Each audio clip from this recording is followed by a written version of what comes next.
Magandang hapon po sa ating lahat.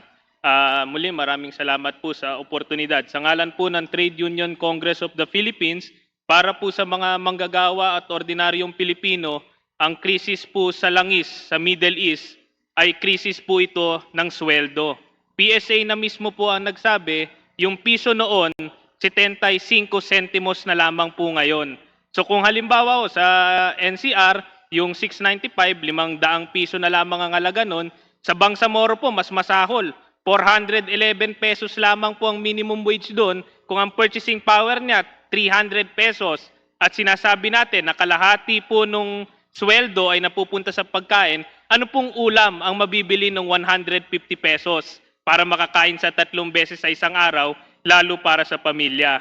Kaya po ang aming tansya po no, mula Luzon, Visayas, Mindanao, ang nawala na pong purchasing power ay 100 piso hanggang kulang-kulang na 200 piso na po yung nawalang purchasing power ng minimum wage. Kaya hindi naman po tayong pwede yung Pilipinas ang top notcher sa pagtaas ng presyo ng petrolyo pero kulela tayo sa pagpapataas ng sweldo ng ating mga manggagawa at lalo ngayon na yung ating mga regional wage boards po ay nagtatago dun sa barya-baryang wage order at no less than dole na po ang nagsabi na walang wage increase tayong aasahan sa Mayo 1 kung wala tayong ipapasang batas, kami po'y muling nananawagan sa Kongreso. No? Nandito naman po yung ating Committee on Labor, pati po yung liderato ng House of Representatives, na muli po nating talakayin at muli po nating ipasa yung 200 pesos wage increase na ipinasa po natin last year lamang. Kung kinakailangan po yun noon, lalo po itong kinakailangan ngayon. Ngunit habang dinidinig po ito, hindi naman po pwedeng nga yung ating mga manggagawa, lalo yung ating minimum wage earners, kahit po nag-announce na may 1.2 billion na nakareding initial standby fund, wala pa rin po yung ating minimum wage earners dun sa mga priority. Ito po yung mga kababayan natin na talagang napakababa, pinakamababa ang sweldo at arawan lamang po sila kung mabuhay. At hanggang ngayon po, no, wala pa rin po yung minimum wage subsidy. No? Nakinig na po yung Senado, ngayon po nakikinig ang House of Representatives. Sa Department of Labor, wala pa rin po kaming naririnig na some form of minimum wage subsidy.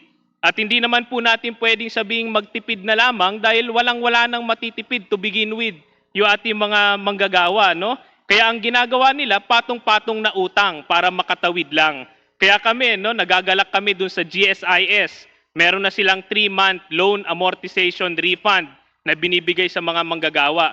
Pero yung SSS na sinabing mag-aaral, kailangan naman po papaspasan naman yung pag-aaral ng SSS kasi isang buwan na po tayong may gera sa Middle East. Hanggang ngayon wala pa rin po. 40 million na members po ang SSS. Sa pag-ibig din po, no, hanggang ngayon wala pa rin silang aksyon para po dun sa greater na 17 million members dahil patuloy naman pong kinakaltasan ang sweldo ng ating mga manggagawa, pati minimum wage earners. Pero hanggang ngayon, wala pa kaming naririnig na loan amortization man lang o mga zero interest loans, special loans, especially dito sa panahon ng krisis na po na ito.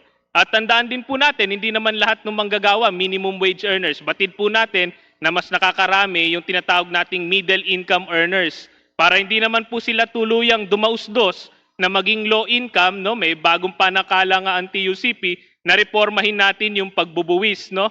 Itaas natin yung income tax exemption para mas maraming manggagawa ang makover dahil ang dapat po natin buwisan ay yung sobrang mayayaman, no? Yung ating mga bilyonaryo na kung ibubuwisan po natin ay makakolekta tayo ng 500 billion sa isang taon lamang po. At gayon din po, no, magpataw din tayo nung tinatawag nating windfall profits tax, especially sa gas companies. Napakalaki po ng tinubo nila ngayon.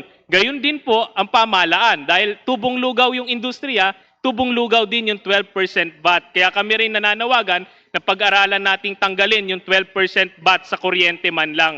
Makabawas man lang dun sa ating mga kababayan, no? At gayon din, no, nakikiusap din kami doon sa mga utilities natin. No? Mahiya naman yung malalaking utilities natin. Ngayon pa lamang, dahil kailangan natin ng mabilisang aksyon, ay mag-offer na ho kayo ng mga palugit, no? Mga deferred at paring hulugan yung pagbabayad ng bill sa kuryente at sa tubig na ginawa naman natin noong panahon ng pandemic. No? Ang bottom line lang ho namin dito, marami tayong pwedeng magawa, marami po tayong dapat magawa. Pero magagawa lang naman po natin ito kung meron tayong Department of Labor and Employment na talagang makikinig at didinggin po yung panawagan ng ating mga manggagawa, at kung meron po tayong Pangulo, no, Pangulo mismo, na makipagdialogo naman po sa ating mga manggagawa. 4 na taon na po tayo under Marcos administration. Unfortunately, there was no such sectoral discussion with the labor sector as opposed to the business sector na nakarami na sila. Marami pong salamat ulit sa House Lead Joint Committee. Maraming salamat po.